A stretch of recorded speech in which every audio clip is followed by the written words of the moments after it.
بسم اللہ الرحمن الرحیم۔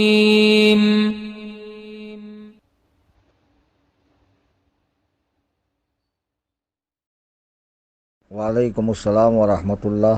یہ صاحب کا سوال ہے کہ بعض لوگ اعتراض کرتے ہیں میر عبدالواحد بلگرامی رحمۃ اللہ علیہ کی کتاب سبع سنابل پر کہ اس میں لکھا ہوا ہے لا الہ الا اللہ چشتی رسول اللہ۔ اس اعتراض کی کیا حقیقت ہے؟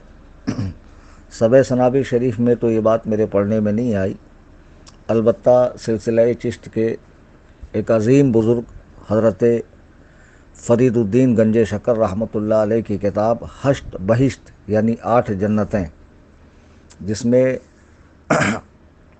سلسلہ چشت کے 8 بزرگوں کے ملفوظات موجود ہے، تو اس کتاب کے اندر الگ الگ ابواب قائم کر کے یہ 8 بزرگوں کے اقوال اور ان کے ملفوظات کو جمع کیا گیا ہے۔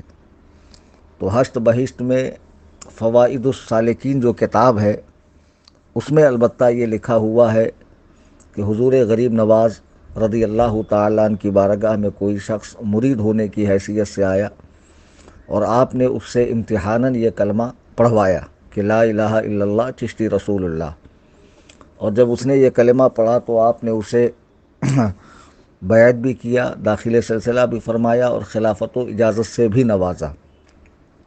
اس پر بڑے زمانے سے شور ہو رہا ہے، اعتراض کیا جا رہا ہے، لیکن سمجھنا چاہیے کہ علماء اہل سنت و جماعت کے نزدیک اس قول کی کیا حیثیت ہے اور اس کو ہم کیا سمجھتے ہیں۔ ہمارا معاملہ اوروں کی طرح نہیں ہے کہ جب ان کی کتابوں میں کفر یا شرک یا گستاخی ثابت ہو جائے تو اس کے بعد بھی تعویل باطل سے کام لیتے ہیں اور ضد اور ہٹ دھرمی کا مظاہرہ کرتے ہوئے اپنی بات کو صحیح ثابت کرنے کی ناپاک کوشش کرتے ہیں۔ اس کا جواب بہتر طریقے سے اعلیٰ حضرت امام اہل سنت الشاہ امام احمد رضا خان فاضل بریلوی رضی اللہ تعالی عنہ کی کتاب سے عرض کر رہا ہوں۔ امام اہل سنت رضی اللہ تعالی عنہ کی فتاوی رضویہ شریف کی جلد 15 ہے۔ آپ سے حضرت مخدوم بہار رحمۃ اللہ علیہ کی کتاب کے بارے میں سوال ہوا کہ ان کی کتاب میں ایسی ایسی بات لکھی گئی ہے، تو اعلیٰ حضرت امام اہل سنت فرماتے ہیں کہ کوئی کتاب یا رسالہ کسی بزرگ کے نام سے منسوب ہونا اس سے ثبوت قطعی کو مستلزم نہیں، یعنی قطعاً لازم نہیں آتا کہ یہ قطعی ثبوت ہے جو ان کی طرف منسوب ہو گیا۔ بہت سے رسالے خصوصاً اکابر چشت کی طرف منسوب ہے جس کا اصلاً ثبوت نہیں، یعنی چشتی سلسلے کے بزرگان دین کی طرف بہت سی باتیں منسوب کی گئی ہیں جن کی اصل میں کوئی حقیقت نہیں ہے، نہ ان کی کوئی صحیح سند موجود ہے، بس منسوب کر دیا گیا ہے۔ اسی میں سے ایک بات یہ بھی ہے لا الہ الا اللہ چشتی رسول اللہ۔ پھر امام اہل سنت آگے ارشاد فرماتے ہیں کسی کتاب کا ثابت ہونا اس کے ہر فقرے کا ثابت ہونا نہیں۔ اگر کوئی کتاب ثابت بھی ہو جائے کہ فلاں بزرگ کی ہے تو ضروری نہیں کہ اس میں جتنی باتیں درج ہے، جتنے فقرے اور جملے اس میں موجود ہیں وہ سارے کے سارے اسی بزرگ کے قلم سے نکلے ہوئے ہوں۔ بہت ممکن ہے کہ بعد میں اس میں بعد والوں نے کمی بیشی کر دی ہو، تو ضروری نہیں ہے کہ یہ ہر بات انہی کی لکھی ہوئی ہو۔ پھر امام اہل سنت فرماتے ہیں بہت اکابروں کی کتابوں میں الحاقات ہیں، بہت سے متقدمین پرانے بزرگوں کی کتابوں میں چھیڑ چھاڑ کی گئی ہے۔ پھر اعلیٰ حضرت فرماتے ہیں کہ جس کا مفصل بیان شافعی مذہب کے بہت بڑے عالم امام عبد الوہاب شارانی رحمہ اللہ کی کتاب الیواقیت والجواہر میں موجود ہے۔ جو اس کی مثال دیکھنا چاہتا ہو وہ امام عبد الوہاب شارانی رحمہ اللہ کی الیواقیت والجواہر کو ملاحظہ کرے۔ آگے امام اہل سنت ارشاد فرماتے ہیں خصوصاً شیخ اکبر شیخ محی الدین ابن العربی کے کلام میں تو الحاقات کی گنتی نہیں، کہ ان کی باتوں میں تو لوگوں نے اتنا اپنی طرف سے اضافہ کر دیا ہے۔ آگے حوالہ پیش فرماتے ہیں آپ کہ در مختار کا کہ ہم کو یقین ہے کہ شیخ اکبر رحمہ اللہ کی یہ عبارتیں بعض یہودیوں نے گڑی ہوئی ہے، جو ان کی طرف منسوب کی جاتی ہے اللہ سبحانہ و تعالیٰ کے حوالے سے، تو وہ یہودیوں کی گڑی ہوئی کتابیں ہیں۔ پھر امام اہل سنت رضی اللہ تعالیٰ عنہ فیصلہ کن بات ارشاد فرماتے ہوئے بہت ہی زبردست بات ارشاد فرماتے ہیں، جس کو ہر بندہ مومن کو جو ہے اس کو دل سے لگانا چاہیے اور اس پر عمل کرنا چاہیے۔ امام اہل سنت امام غزالی رحمہ اللہ کی احیاء العلوم سے نقل فرماتے ہیں کہ کسی مسلمان کی طرف کبیرہ گناہ کی نسبت بلا تحقیق حرام ہے۔ کسی مسلمان کی طرف بلا تحقیق کبیرہ گناہ کی نسبت حرام ہے۔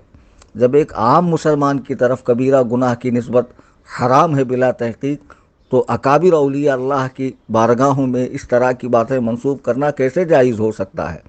اور بالخصوص حضور غریب نواز رحمۃ اللہ علیہ کہ جن کا وجود پرمسعود مسلمانان ہند کے لیے رحمت ہے، مسلمانان ہند کے لیے تبرک ہے، کہ جن کے قدوم ناز سے ہند کا ظلمت کدہ بقع نور بن گیا اور اسلام کو، سنیت کو فروغ ملا، تقویت ملی، اسلام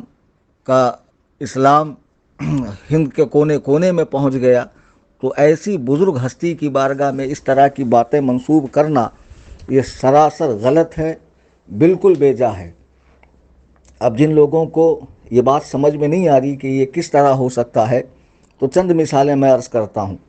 حضرت عبداللہ ابن مسعود وہ صحابی ہیں کہ جن کے بارے میں نبی کریم صلی اللہ علیہ وسلم نے ارشاد فرمایا کہ کوئی قرآن کو اس طرح سیکھنا چاہتا ہو جیسے قرآن نازل ہو رہا ہے تو وہ عبداللہ ابن مسعود سے سیکھیں۔ اللہ کے نبی نے ان کے حوالے سے ایسی عظیم الشان بات ارشاد فرمائی، اور انہی عبداللہ ابن مسعود کے حوالے سے احادیث کی کتاب میں موجود ہے کہ وہ قرآن کی 2 صورتوں کا انکار کرتے تھے، ایک سورہ فلق کا اور ایک سورہ ناس کا۔ اب آپ کیا کریں گے اس کو؟ امام ابو حنیفہ رحمہ اللہ کے امت کا 80% حصہ جن کی تقلید پر جمع ہے، اور دیوبندی بھی جنہیں اپنا امام و پیشوا مانتے ہیں، اور علماء اہل حدیث میں پڑھے لکھے حضرات بھی ان کی عزت و تعظیم کرتے ہیں، تو ان عظیم ہستی کی بارگاہ میں بھی لوگوں نے طرح طرح کی باتیں کی ہے۔ ان کی طرف کفر منسوب کیے گئے، ان کی طرف ارجاء کی تہمت کی گئی، ان کی طرف شراب جائز ہونے کی نسبت کی گئی۔ تو کیا کوئی صاحب عقل اس کو تسلیم کرے گا کہ یہ اعتراض درست ہے؟ معاذ اللہ رب العالمین۔ اور آئیے حضرت عبداللہ ابن عباس رضی اللہ تعالیٰ جن کے لیے اللہ کے رسول صلی اللہ علیہ وسلم نے دعا فرمائی ہے، وہ عبداللہ ابن عباس کہ جو قرآن پاک کے مفسر ہیں، ان کا ایک اثر ہے کہ زمین کے جو 7 طبقات ہیں، ہر طبقہ زمین میں ایک نبی کریم صلی اللہ علیہ وسلم کے مثل موجود ہے۔ اسی پر تو مولوی قاسم نانوتوی نے کتاب تحذیر الناس لکھی ہے۔ ایک بات یہ یاد رکھیں کہ ہم مسلمانوں کا یہ جو عقیدہ ہے کہ نبی کریم صلی اللہ علیہ وسلم کے بعد کوئی نبی پیدا نہیں ہو سکتا، ہمارا صرف یہی عقیدہ نہیں کہ آپ کے بعد کوئی نبی نہیں پیدا ہو سکتا ہے، ہمارا یہ عقیدہ بھی ہے کہ آپ کے زمانے میں بھی کوئی نبی نہیں پیدا ہو سکتا، چونکہ جب آپ دنیائے آب و گل میں تشریف لائے تو خاتم کی حیثیت سے تشریف لائے، تو آپ کے آتے ہی سلسلہ نبوت کو بند کر دیا گیا، تو آپ کے زمانے میں بھی کوئی نبی نہیں ہو سکتا، بعد میں تو ہو ہی نہیں سکتا، آپ کے زمانے میں بھی نہیں ہو سکتا ہے۔ لیکن عبداللہ ابن عباس رضی اللہ تعالیٰ عنہ کے اس اثر کو لے کر مولوی قاسم نانوتوی نے جو تحذیر الناس لکھی ہے، اور پھر اس میں یہ لکھا کہ جائے کہ آپ کے زمانے میں یا آپ کے بعد کوئی نبی ہو تب بھی خاتمت محمدی میں فرق نہیں آئے گا، یہ تو کفر ہے، اور اسی پر علماء حرمین طیبین نے کفر کے فتوے دیے ہیں۔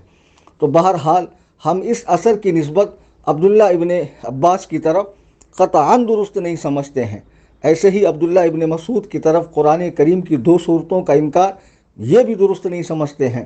ایسے ہی بخاری کی وہ حدیث جس میں لکھا گیا ہے کہ نبی نے خودکشی کی کوشش فرمائی، تو اس کو سند صحیح سے نہیں مانتے ہیں اور اسے درست نہیں سمجھتے ہیں۔ ایسی بہت سی باتیں ہیں جو بزرگوں کی طرف منسوب کر دی جاتی ہیں۔